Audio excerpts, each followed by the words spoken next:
And the Lord shall bring thee into Egypt again with ships.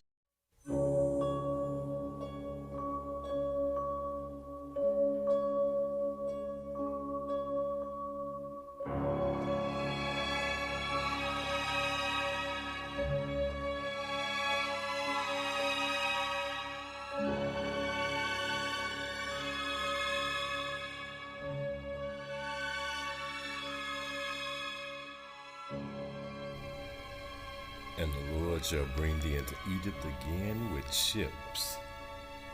That is a powerful statement. That's written in the scriptures in Deuteronomy chapter 28, verse 68. The last chapter of the blessings and curses of the first 5 books of the Bible. See, in Leviticus 26 and Deuteronomy chapter 28, there's blessings and curses. And this was applied to the Israelites in the Bible. Wow, isn't that special? The Lord gave them a choice to have blessings or curses. So, when you look at a map, and as well as reading the Bible, you understand that the Israelites left out of Egypt on foot. They didn't have to go into ships,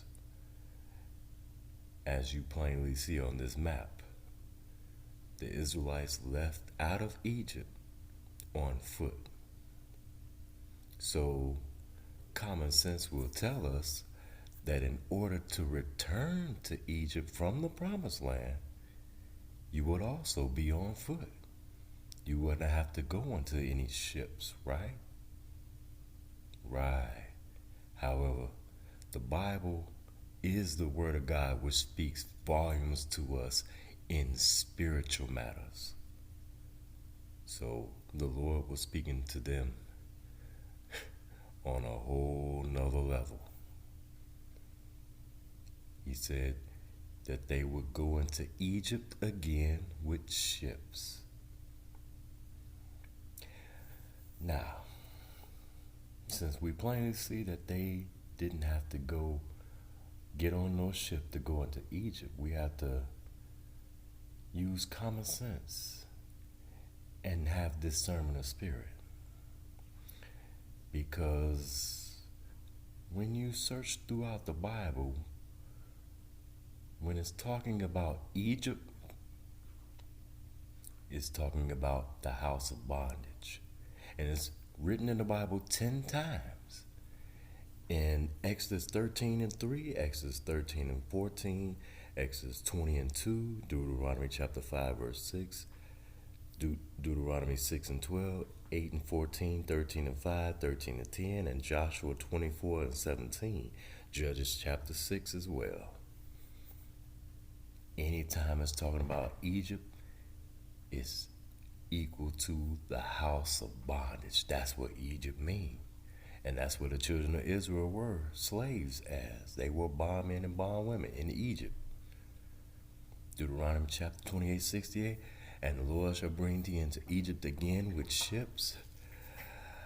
By the way whereof I spake unto thee, thou shalt see it no more again, talking about their homeland, and there ye shall be sold unto your enemies for bondmen and bondwomen, and no man shall buy you.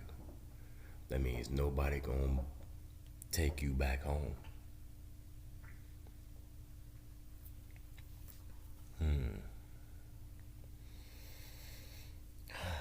Precept for this is Deuteronomy chapter 28 verse 25, where it says, and thou shalt be removed into all the kingdoms of the earth. And how would that be possible? By slave ships, right? Slave ships into all the kingdoms of the earth. Hence the transatlantic slave trade. Now, let's see something here.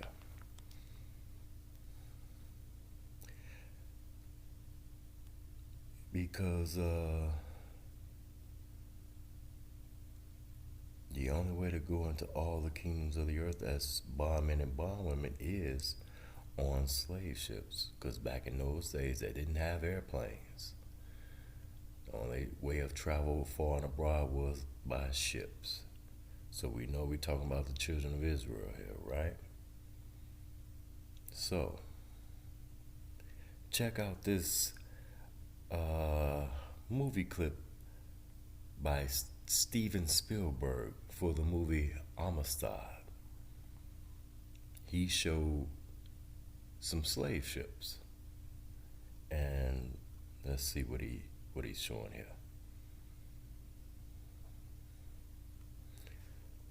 Wait just a moment.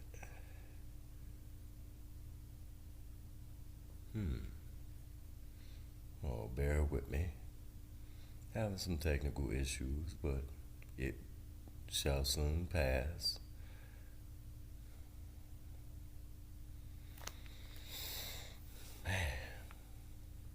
So we have to do some deductive reasoning that Deuteronomy 28 and 68 and Deuteronomy 28 and 65 points to a particular people.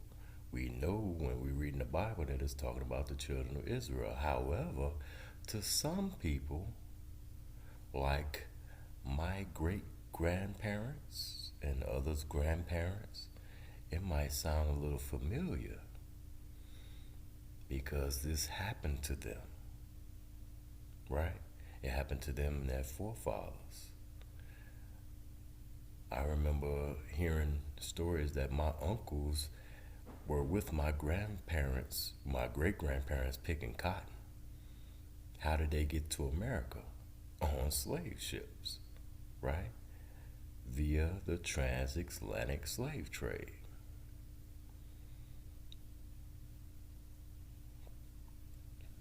So, transatlantic slave trade, that's how one could be removed into all the kingdoms of the earth.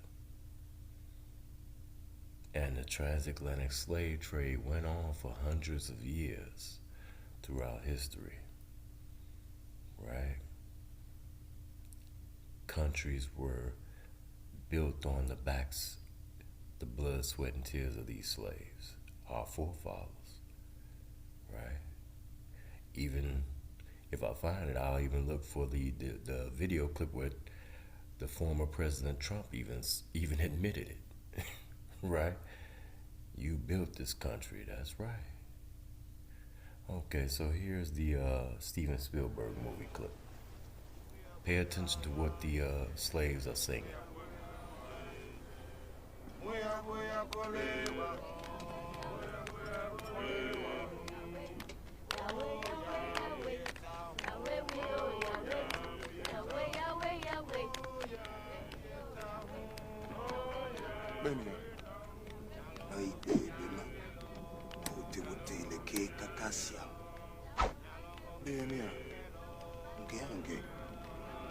Gihunge, temi ba, bayanye wo.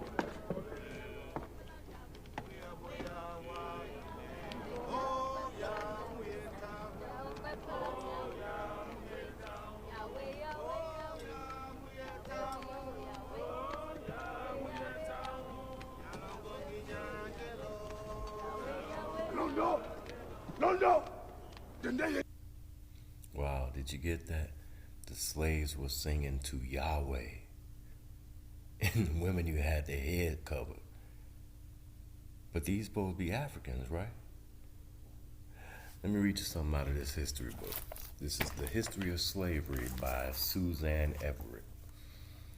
And it's page 54 talking about the Amistad affair. It says, in the spring of 1839, Singbe, the son of a Mende chief in Sierra Leone, was seized, sold to Portuguese slavers, and shipped off to Cuba. At Havana, Singbe and some 50 of his companions were bought by 2 Spaniards who chartered the Amistad to carry the slaves to Principe. One night after their departure, the slaves seized weapons from the sleeping sailors and killed the captain, Ramon Ferrara, and the cook. With Singbei now in command, they set the sailors adrift and ordered the owners to head for Africa. Instead, the Spaniards steered north and west, and 63 days later, the Amistad arrived off Long Island. So they ended up off Long Island. That's New York, right? So they tricked them. Instead of taking them back home to Sierra Leone, they took them somewhere else. But the slavers were singing to YahWeh. That's a big clue that even Steven Spielberg knew who they really were. They weren't Africans, right? Let me show you a map. That's where Sierra Leone is. Okay, on this map you see this is the Gold Coast. You got the Gold Coast, you got Benin, Sierra Leone, etc. The Gold Coast, the western part of Africa, where the slave trade mainly started, right? You look at maps of the Atlantic slave trade, you will see that the slave traders took slaves from all parts of Africa. But the main part was on the west coast of Africa, where Sierra Leone is, and Windward Coast, and Gold Coast, and Benin, and Gambia, and all those other countries, right? Here's another map of that side of Africa. It's called the Negroland Map from 1729. And you see all of these countries that were highlighted on the previous map right here. And what's in the same vicinity as those countries? Negroland. Negroland. I'm gonna let it be known something about this Negroland and what it entails. That this map is very important. You can find it anywhere on the internet, but this Negroland just so happened to be in the same area where slaves were taken aboard the Amistad, singing to YahWeh. Isn't that ironic? But we know Africa is the land of Ham, right? But here in the midst of the land of Ham, you have Negroland. Okay? Negroland. Pay attention to Negroland.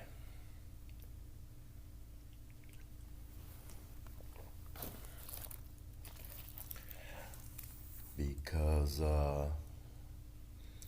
just like many nationalities and races, they tend to lump a bunch of us all together with the Africans. You know, they lump us all together because we are all black, right? Let me show you something about the land of Ham. This is Zondervan Compact Bible Dictionary, page 213, talking about Ham. It says Ham, the youngest son of Noah, born probably about 96 years before the flood, and one of the 8 persons to live through the flood. He became the progenitor of the dark races, not the Negroes, but the Egyptians, Ethiopians, Libyans, and Canaanites. Wow. So Ham, we know Egypt is the land of Ham. Egypt or Africa is the land of Ham. And Ham was the father of the dark races, but not the Negroes, right? So which tells us that Negroes are a different nationality than the sons of Ham or descendants of Ham. That the Negroes are a different nationality than Egyptians. That the Negroes are different nationality than the Ethiopians, than the Libyans, and the Canaanites, etc. Two different seed, because Noah had 3 sons. Ham, which is the youngest, as we see here, and who was the second youngest? Japheth, which we know the Indo-Europeans come out of, and the oldest or eldest was Shem. So, by deductive reasoning, if Ham is not the father of the Negroes, and Japheth is the father of Europeans or white folks, then he's not Negroes' fathers either. Then that means Shem is the father of the Negroes.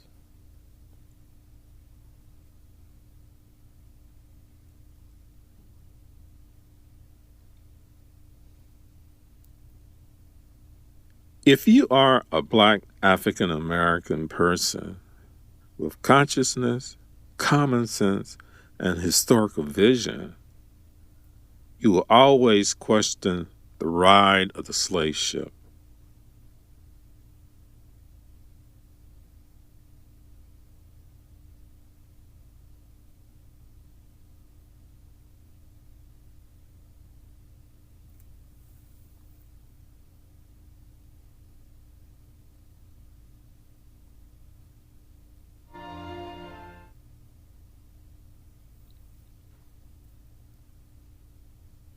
Wow, did you pick up on that? Deuteronomy 28:60 applies to the Israelites, and it says that for their disobedience, the Lord will bring them into bondage again with ships, not on trains. And in Genesis 15, verse 13, it says that Abraham's seed shall be strangers in a foreign land and serve them with bondage for 400 years. Sound familiar, don't it? Not 4 or 5 years. This will be to be continued.